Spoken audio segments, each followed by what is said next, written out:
Hi friends, હું છું એતલજની સિવાળ. તમે જોઈ રહ્યા છો મારી ચેનલ વોઇસ ઓફ વિમા. આજનું વ્યક્તિત્વ ખૂબ જ નાનું પણ બહુ મોટી પ્રેરણા આપે છે.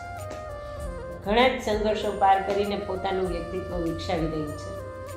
જો તેના સંઘર્ષો ચાલુ જ છે તો ચાલો મળીએ. હેલો મિત્રો, મારું નામ જાની કૈલાસબેન જીતેન્દ્રભાઈ. હું મારા લગ્નને 26 વર્ષ થયા અને હું અત્યારે જોબ કરું છું અને છેલ્લા 17 વર્ષથી હું જોબ કરું છું ને હું સારી રીતે ઘરે સંભાળી શકું છું, જોબે કરું છું ને બધું વ્યવસ્થિત કરી શકું. એક નારી શું ન કરી શકે? નારીમાં જેટલી શક્તિ છે એટલી કોઈમાં નથી. એટલે તો નારીને કહેવામાં આવ્યું છે કે નારી તું નારાયણી.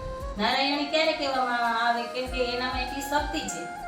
તો આપણે સંઘર્ષ વગર તો કાંઈ મળવાનું જ નથી.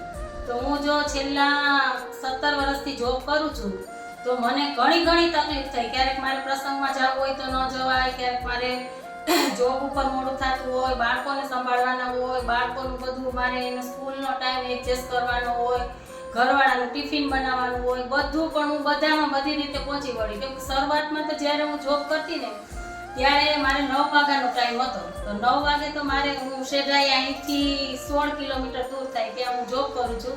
તો મારે સવારે 9 વાગે ત્યાં પહોંચવાનું હોય, છોકરાઓને સ્કૂલે મૂકવાનું હોય, ઘરવાળાનું ટિફિન બનાવવાનું હોય. તો એ સવારમાં મને 8 વાગ્યામાં રેડી કરવા થવાનું કહે તો હું 8 વાગ્યામાં બધું કમ્પ્લીટ કરી અને હું એની હારે જાઉં એટલે મને એ સવારે ઉતારી જાય. ત્યારે મને 2 વ્હીલ કે કાંઈ આવડતું નહીં. અત્યારે તો હું સ્કૂટી લઈને જાઉં છું.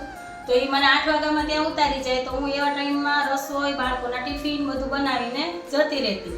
તો જોબ પૂરી કરીને રિટર્નમાં હું આવું તો મને ત્યાંથી 12 વાગ્યા પછી કાંઈ વાહન ન મળે.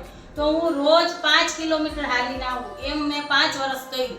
પછી મને એવું થયું કે આ તો મારે તો જોબ તો લાઈફ ટાઈમ કરવાની છે. જ્યાં સુધી મારું ન થાય ત્યાં સુધી, જ્યાં સુધી મારા 58 વર્ષ ન થાય ત્યાં સુધી મારે જોબ કરવાની જ છે. તો હવે મારે કંઈક સંઘર્ષ કરવું પડશે. તો મને બધા એમ કે આને થોડી ગાડી આવડે, આને 2 વ્હીલ આવડવાનું જ નથી. હું મારા વટ ઉપર 2 દિવસમાં ગાડી શીખીને હું શેઢાઈએ પહોંચી ગઈ ગાડી લઈને. પછી મને એવું થતું કે આ વાહન વધારે આવે ને મારે એમ તાત્કાલિક આ રોડ ઉપર ન લઈને જવાય. તો હું છાછર મારી સ્કૂટી રાખતી અને છાછરથી એક્ટિવા મૂકી રાખતી. તો એક્ટિવા લઈને હું છાછરથી શેઢાઈ જતી. રિટર્નમાં પાછી છાછર આવીને એક્ટિવા મૂકી દેતી બ્રાહ્મણના ઘરે. પછી ત્યાંથી તો મને રિક્ષા અને બધું મળી જ જતું. ને પછી હું ઘરે આવીને પાછું ઘરના કપડાં ધોવા, કામ કરવું, સાફ સફાઈ કરવી, બધું. પછી પ્રસંગમાં કોઈ ના જવા, કોઈ કહીને ન જવું જોઈએ. હું બધે પહોંચી જતી. એક નારી શું ન કરી શકે? મેં મારી જિંદગીમાં લગભગ અત્યાર સુધીમાં બધું મારાથી થયું એ બધું કર્યું. કંઈ થાય નહીં એવું તો શક્ય જ નથી.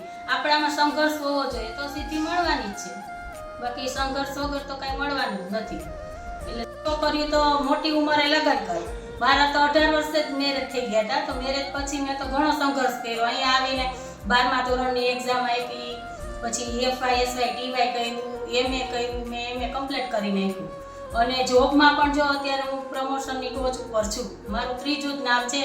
ભગવાન કરશે તો મારું પ્રમોશન ફાઇનલ જ છે અને ટૂંકમાં 2-3 મહિનામાં મારું પ્રમોશન એ થઈ જશે. એટલે સંઘર્ષ તો કરવો જ પડે. સંઘર્ષ વગર કંઈ મળવાનું નથી. હાલની અત્યારની છોકરીઓ તો, અત્યારની જનરેશન એવી છે કે એ લોકોને કંઈ એક તો સહન શક્તિ કરવી નથી. કંઈક જરા કોક કે તો આપઘાત કરી નાખો, આ કરી નાખવું પડે એવું નથી. સહન તો સ્ત્રી માત્રને કરવું જ પડે. અને લેટ ગો તો જિંદગીમાં કરો તો જ તમારું પાર પડે. બાકી તો તમે એમ